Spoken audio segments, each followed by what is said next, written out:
With Tammy and was reminded this is a busy weekend. It's Meal Day for one. It's the end of spring break, and it's the Sunday after a big Sunday, which is always an interesting time for a church because you get all hyped up. You spend like months getting ready for Easter, and then the Sunday after Easter, it's hard to bring the same kind of energy and enthusiasm because you were so hyped up for Easter. But we are continuing a series today, but kind of starting a series today. So if you weren't here for Easter and you missed, I kind of call last weekend week 0 of this series. Like in high school football, they have a week 0, which never made any sense to me, but they do. And so that last week was week 0. So if you were here for week 0, that's good. It helped kind of lay a foundation for where we're going to go. If you weren't here for week 0, or you're watching for the very first time here online, this is week 1. And they're going to fit really well together. So we're doing a series called Starting Point. And this is a series that was developed back in 2013. Andy Stanley, North Point Community Church, he did this series and they created a curriculum and a class out of it. So this is some of his material that I'm basing this on. And I say that just in case I say something and you Google it and find out that he's been stealing my material. It's not him, it's me, okay? So he developed the material, and then we preached through it back in 2017. So this is actually a repeat series for us as a church, and I rarely do that. But this is interesting enough to me that I think, we really as a church, we ought to repeat this every 3 or 4 years because it's about the basics of the Christian faith. Christianity gets so confused sometimes and so muddled and so distracted and so off track sometimes that it's good to just remember what it's all about. Like, what are the basics about? If you strip Christianity down to the essential truths, what is it all about? And that's what Starting Point is about. And I'm going to start it in the same place that Andy started it. He just makes the observation that everything has a starting point. Like everything. Or everyone has a starting point. Like you have a starting point. I have a starting point. Some of us were started on purpose. And some of us were started on accident. And some of us were started by the miracle of modern science. But every physical life has a starting point. You can go back and say, that's when I began. Every relationship has a starting point. Like we can go back and remember when we met our spouse or when we met our best friend or whatever. Every relationship's got a starting point. Every career has a starting point. We know the day that we were hired. We know, when we, passed our certification or, got the degree or whatever it is. It all has a starting point. Ideas have a starting point. Movements have a starting point. Faith has a starting point. Our faith has a starting point. The interesting thing about faith, though, is a lot of us don't remember it. Like we don't remember when faith started. If I was to say, well, when did you meet Jesus? When did you know about Jesus? When did you first believe in God? Most of us, for some of us, we can, we came to faith later in life as a college student or as an adult, and we can remember, it was this time, it was this date, it was this experience, but for a lot of us, especially grew up in this part of the country, we don't remember. He just always existed. He's just always been there. We don't remember when our faith started. And I kind of compared it to people ask me sometimes, well, when did you meet your spouse? And I say, I don't know. Like, what do you mean you don't know? You don't remember meeting your spouse? I said, no, I think I was 3 or 4 maybe. We grew up in the same church together. We went to the same Sunday school together. We were in the same class, Lewis County Elementary, middle school, and high school. I don't know when we met. I remember when we started dating. I remember the day I asked her to marry me because I wanted to pick a memorable date, and I chose Groundhog Day. And so I remember that I asked her to, we got engaged on Groundhog Day. I remember the wedding, but I don't remember when we met. And I think that's how it is with faith a lot of times. It's like we may remember the date of our baptism, or we may remember the date of our confirmation, or we may, we remember certain parts of our faith, but we go back and we can't remember when it all started. We don't remember the starting point of it. What we do remember usually is when it started to unravel. Like that, we remember, in modern terms, we call it the deconstruction, but we remember the deconstruction. Like we remember growing up and starting to question what we really believe. Stanley uses this quote. Throw that one up for me, Carter. For many of us, the faith of our childhood did not survive the rigors of adulthood. And I think a lot of us can relate to that. Like, we remember the simple, kind of black and white, innocent faith of our childhood, and when we grew up, it turned out that life was a little bit more complicated than that. And maybe we had a college professor that started asking questions that we didn't have answers to and pointing out contradictions in the Bible, and like we didn't know what to do with that. And the faith started to unravel a little bit. Or maybe it was we listened to a podcast, or we were watching somebody on YouTube, and they started asking questions that we just didn't have the answers to. And academically, we just couldn't piece the parts of faith together, and we started to have doubts and we started to have questions. Or maybe it was something that happened to us. It was a tragedy that we experienced, or it was the loss of a relationship. We experienced divorce, or we got bad news, or we got a bad diagnosis, and we started questioning not only whether or not God existed, but whether or not, if he did exist, was he good? And we remember the faith starting to come apart just a little bit because the faith of our childhood didn't survive the rigors of adulthood. And the whole idea behind this series is that a lot of us need a new starting point for our faith. We need an adult starting point for our faith. And we need to understand for ourselves, is this my faith? And if it's my faith, what do I... it's not the faith of my parents. It's not the faith of my preacher or my Sunday school teacher. I'm not just going to accept what they said as true. I want to know, is this my faith, and why do I believe the things that I believe? And that's what this whole series is about. We're going to go back to the starting point of Christianity, but it's also to kind of give us a starting point for our faith. And if you were with us last Sunday, I said the starting point of Christianity is not a book. And I was talking about the Bible. And as important as the Bible is, I'm going to preach a message today from the Bible. I do it every Sunday. As important as the Bible is, this book didn't start the Christian faith. And it wasn't a set of beliefs. And as important as beliefs are, and it's not a set of beliefs that started the Christian faith. It wasn't a set of rules or behavior that started the Christian faith. It wasn't a bishop or a pope that started the Christian faith. That started the Christian faith was a person named Jesus, and specifically it was an event that happened to Jesus where he was resurrected from the dead. That the starting point of the Christian faith, what started the whole thing, is a resurrected Jesus. And you can think about this historically, and if you start, for 300 years, the Bible as we know it did not exist. After the start of Jesus, like if you look at the first 300 years of Christianity, in arguably what was the most rapid growth period of Christianity, especially like per capita. Christianity just took over the whole known world at the time. And there was really no such thing as a New Testament. A lot of the books were written within a couple of decades after the death of Jesus, but they weren't formally recognized as the canon of Scripture until the Council of Nicaea in somewhere around 300 AD. And so how did Christianity grow so explosively when there was no Bible to read? There was no Bible to study. Because, when I was growing up, if somebody wanted to become a Christian, how did somebody become a Christian? Well, you sat down and you had a Bible study with them. That was the way we were taught to evangelize. If somebody wants to become a Christian, well, let's have a Bible study with them. And if we can convince them of the truths of the Bible, then they'll be a Christian. But for the first, 3 centuries, you couldn't do that. And yet Christianity was exploding around the world. And then for 1,000 years after that, there was no printing press. So if I tell you, hey, we're going to be in Acts chapter 17 today, if you got a Bible with you, open it up to Acts chapter 17. And that is where we're going to be. They couldn't do that.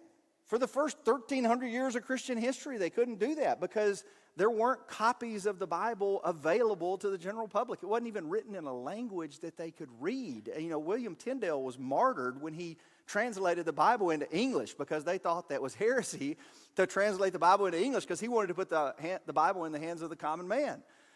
But you think about that. For most of Christian history, there was no Bible. No New Testament, I should say. But there was no New Testament for people to read on their own. Yes, it existed and it was read aloud in the churches and the stories survived and all that kind of stuff. But the way people became Christians is somebody told them about the resurrected Jesus. And based on the weight of that eyewitness testimony, starting with Peter and Paul and James and John and Mary Magdalene and all that, Thomas, somebody told them about the resurrected Jesus, and then they told somebody else about him, and they told somebody else about him, and millions of people became believers on the basis, the strength of that oral tradition. And I want to show you an example of it today. So we are in Acts 17. So if you got a Bible, go to Acts 17. It's going to be on the screen as well. But I want to show you an example of exactly how this worked. Okay, and it's to point that the starting point of Christian faith is the resurrected Jesus. It's not a book. It's not a set of beliefs. It's not a creed. It's not a church. The starting point is the resurrected Jesus. And last week we looked at Acts chapter 4, where Peter started with the resurrected Jesus. I want to look at Acts chapter 17, where Paul started with the resurrected Jesus. And I'm going to go over just a little bit. For some of you that have been in church your whole life, you know all this, but just be patient with me, okay? Acts is the fifth book of the New Testament. There's 27 books in the New Testament. Acts is the fifth. The first 4 books are all basically biographies of Jesus. The gospel according to Matthew, the gospel according to Mark, the gospel according to Luke, and the gospel according to John. They're all stories about Jesus. They tell what Jesus taught, how Jesus lived, how Jesus died, and how Jesus was resurrected. And they tell it from Matthew's viewpoint, from Mark's, from Luke's, and from John's viewpoint. They all have a little bit different purpose to them. They all have a little bit different audience to them and a little bit different kind of focus, but they all tell the story of Jesus. Luke was the only one that we know of that wrote a companion book. So Luke also wrote a second book to talk about the spread of the early church, and it's called Acts of the Apostles, and we just shorten it to the book of Acts. But the Acts of the Apostles is the history of the early church. So if you ever want to know, like, how did this whole thing start, I would say read the book of Luke and the book of Acts, and that'll give you a real good overview of how Christianity started, because it starts with the birth of Jesus, and it goes all the way through the spread of the early church through the Apostle Paul. The book of Acts is really split into 2 stories. There's the story of Peter and the spread of the church throughout the areas of Jerusalem and the Jewish areas. And then there's the story of Paul, which is the story, and Paul was an enemy of the Christian faith. So Paul belonged to the sect known as the Pharisees. They were very strict adherents to Judaism, and Paul really was set about destroying Christianity. As this new movement was starting, and Peter and John and these others were preaching the resurrected Jesus, and these churches were starting, Paul set out to destroy these churches until he met the resurrected Jesus. And then when Paul met the resurrected Jesus, he became one of the greatest evangelists of all time. And he would travel around the known world, around Macedonia and Greece and Rome and all these places. They call them missionary journeys. And he had 3 missionary journeys where he would travel around and just preach. Guess what? He would preach the resurrected Jesus. And this story that takes place today is one of those. This is Acts chapter 17. And this is Luke, the historian, telling the story. So we're just going to walk through it the way Luke tells it, and I'll kind of break it down as we go. But we're going to start in verse 14. So this would have been on Paul's second missionary journey. This would have been in 50 to 52 AD. So this is about 2 decades after Jesus lived. And Paul is traveling to all of these cities, and he is in Berea, and there's some problems that develop. And it says the believers immediately sent Paul to the coast. But Silas and Timothy stayed at Berea. And those who escorted Paul brought him to Athens, and then left with instructions for Silas and Timothy to join him as soon as possible. This Athens is the same Athens, Greece that exists today. So if you're familiar with the city of Athens, this is the exact same place. And Luke gives us a little bit of description of what it was like in Athens. If you'll go to that next one for me, Carter, this is 16 or 17. While Paul was waiting for them in Athens, he was greatly distressed to see that the city was full of idols. And so he reasoned in the synagogue with both Jews and God-fearing Greeks, as well as in the marketplace day by day with those who happened to be there. So you get a little bit of an indication of what Athens was like, and you'll get a little bit more indication as we go throughout the stories. But what we know about Athens is it was the intellectual center of the world at that time. Like if you're familiar with the nickname of Nashville, Nashville is known as the Athens of the South. And I kind of referenced that in the first service, and then Todd and I were talking after services, and he goes, I think there's more colleges per capita in Nashville than there were in any other southern city. And you start naming all the colleges in Nashville. You're right. But I mean, in the late 1800s, Nashville got that nickname, the Athens of the South, because it was a center of higher learning. It was a center of education. And then you got the Parthenon and Centennial Park and all that kind of stuff as a result. Even the Titans nickname comes from that, because the Greek god. Anyway, so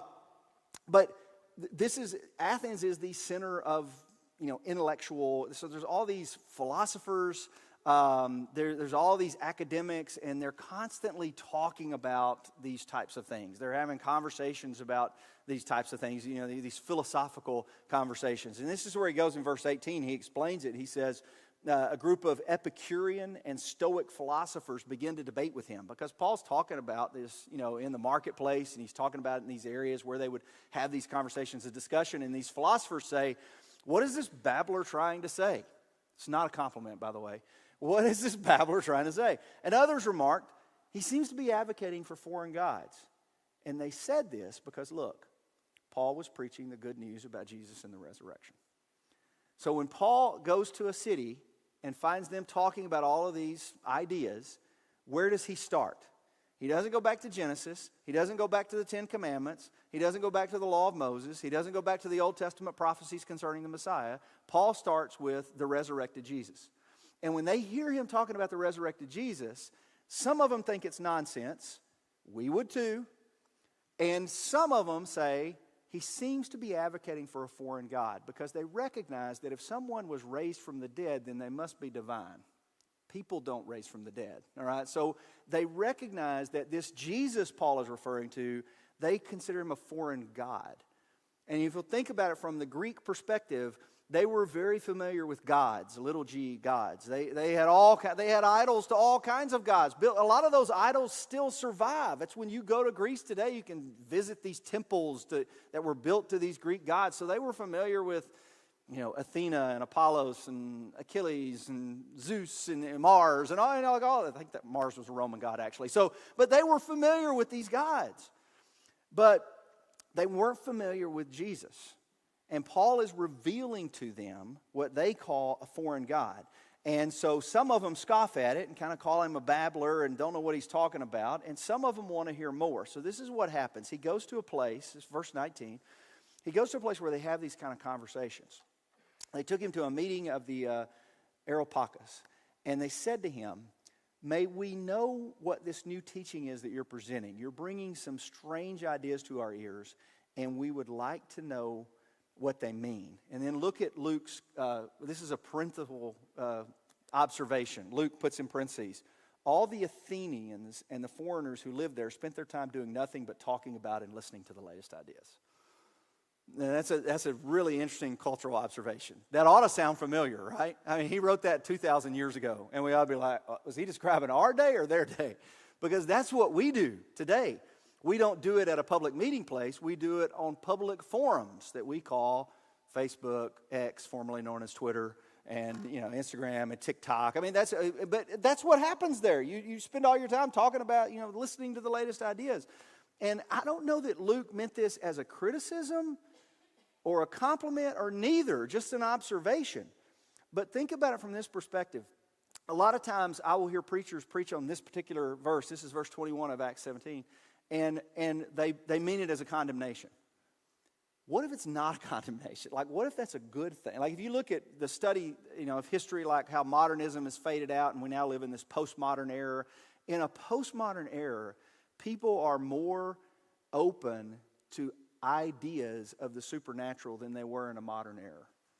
Like, people are, they may have all kind of other wacky ideas. They may be open to all kind of gods, but people are more open to hearing about the supernatural aspects of God. And guys, the resurrection is a supernatural aspect. So people are more open to hearing about that today than maybe they would have been 2 or 3 generations ago.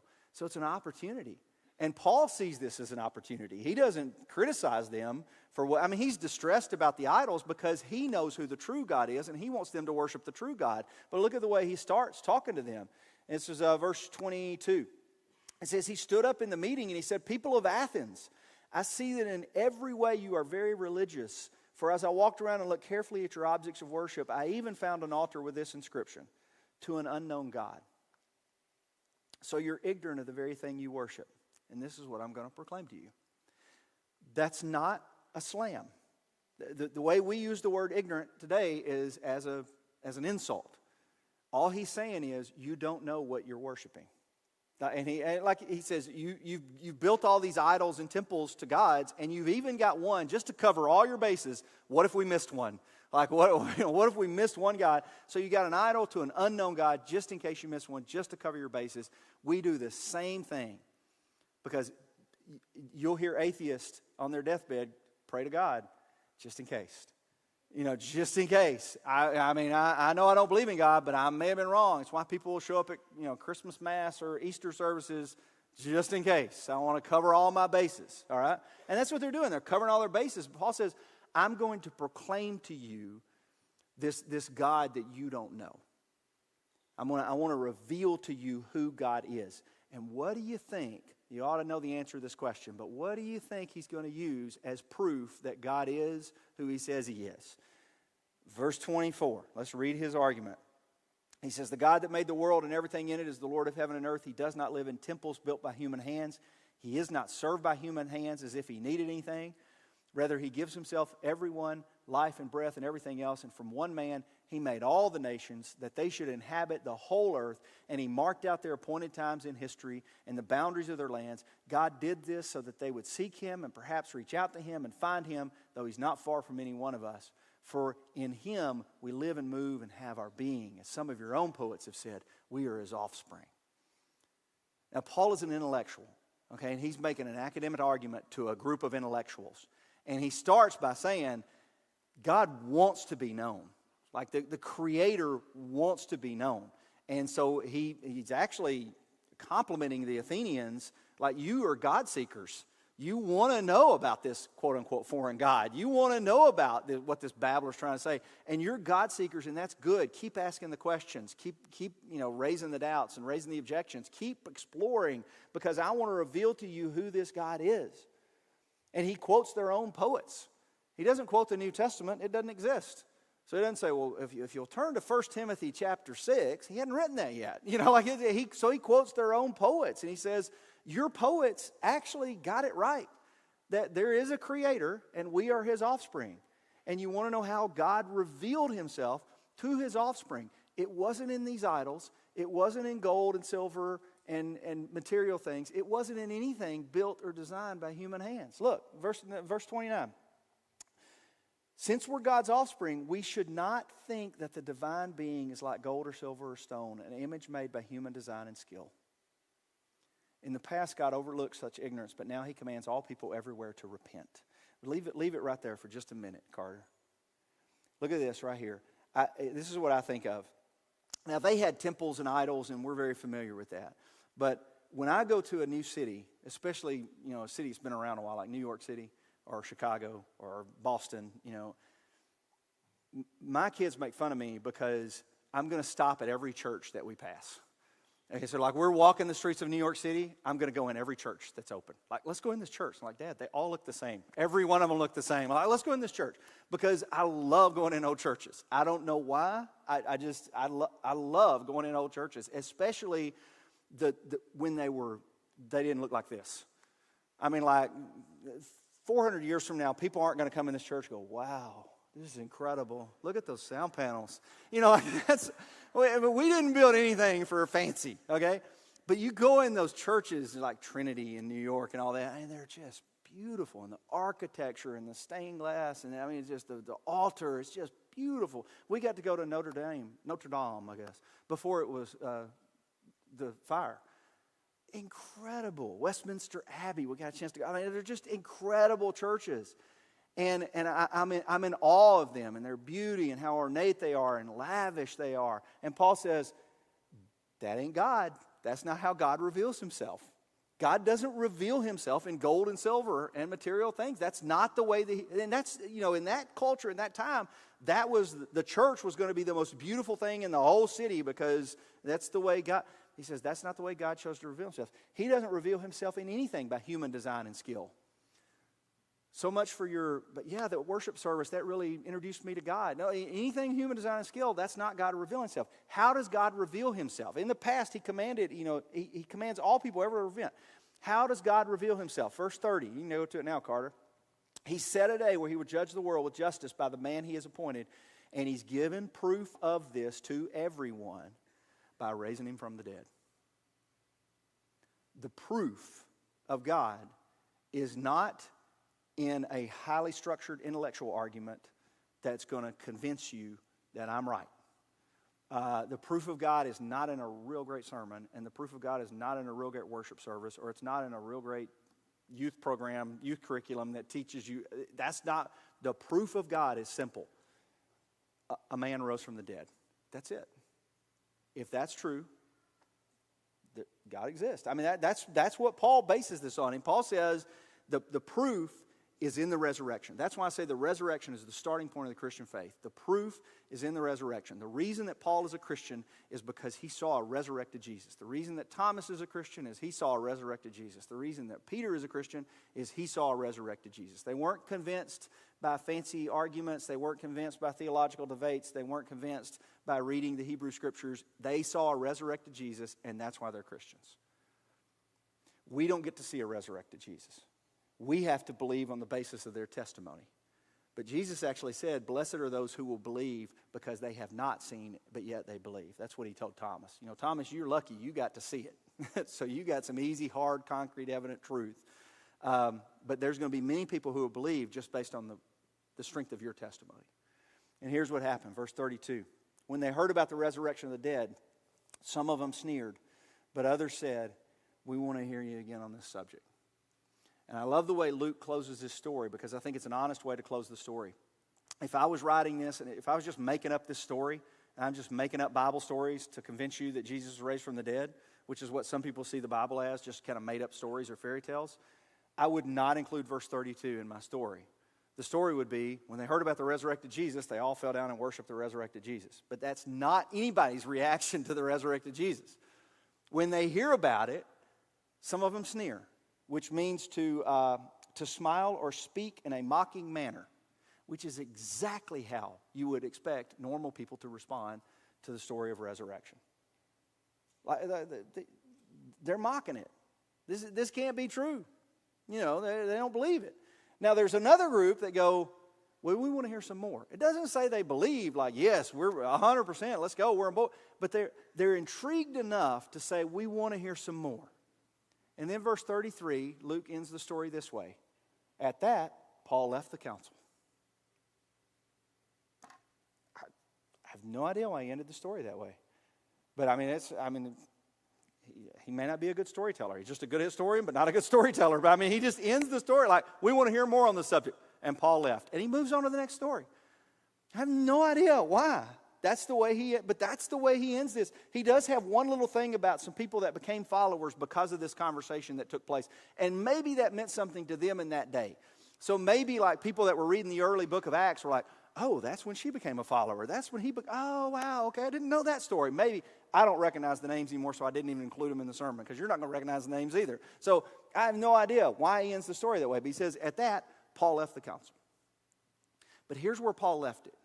Paul left it with what I would argue is the most important question that any of us can answer, whether we grew up in church or whether we've never stepped foot in this church, whether this is our first time, second time, 10th time in church. All of us have to ask this question and answer it. Who is Jesus? And what are we going to do with him? Because we know that he was a teacher who lived. That is historically true. That can be proven that there was a man named Jesus who lived in and around the first century who was known as a Jewish rabbi who taught. We know he was a teacher. We know he was a revolutionary. We know that he was martyred or executed by the Roman government. All that can be proven. But did he raise from the dead? And that's the question we have to answer for ourselves. We can't base it on, well, my parents told me they did, so I believe it. No, we got to answer that question for ourselves. I had a preacher told me once that was true. We got to answer that question for ourselves. And it is the most important question that we can ask. What am I going to do with Jesus? And I can sneer at the claim, or I can say I want to hear more on the claim, or I can believe the claim. But I've got to do something with Jesus. And that's where we're going to leave it today. So I'm leaving the council right now. So that's where we're going to leave it today. And I invite you to come back and to hear more on the subject. And to explore the claim more. Okay, so we're going to talk, starting next week, we're going to talk more about answering that question. Who is Jesus? And how can we trust that this is true? Or can we trust that this is true? And give it another 5 or 6 weeks. That's all I'm asking. If you're still like, I'm not sure I buy all this stuff, keep listening for another 5 or 6 weeks. Whether you're joining online or in person, either way, just keep tuning in and exploring this question, because it really is the most important question that we can ask ourselves. So I'm going to say a word of prayer. I do need to mention offering. It's mentioned. There's the slide. And I'm going to pray for us, and we'll be dismissed. Okay, let's pray. Father, I'm thankful for the stories that we have recorded by Luke. And we get to read these stories of what happened with Paul in Athens. And we get to read the stories of what happened with Peter standing before the Sanhedrin. And I pray you help us to wrap our minds around this, to be open-minded as we read these stories, because it does go against natural law for a man to be resurrected from the dead. It goes against everything we're taught to believe in medicine and science, and so help us to be open-minded to the supernatural, and to be open to the weight of the eyewitness testimony. I think there's many things that we believe that we didn't witness ourselves, and we believe it on much less evidence of eyewitness testimony than the evidence that exists for the resurrection. And so help us to explore these things honestly and intellectually, and to just be open to the claims of your Son Jesus and what his followers had to say about him. And I pray all this in the name of your Son Jesus. Amen. You guys have a great rest of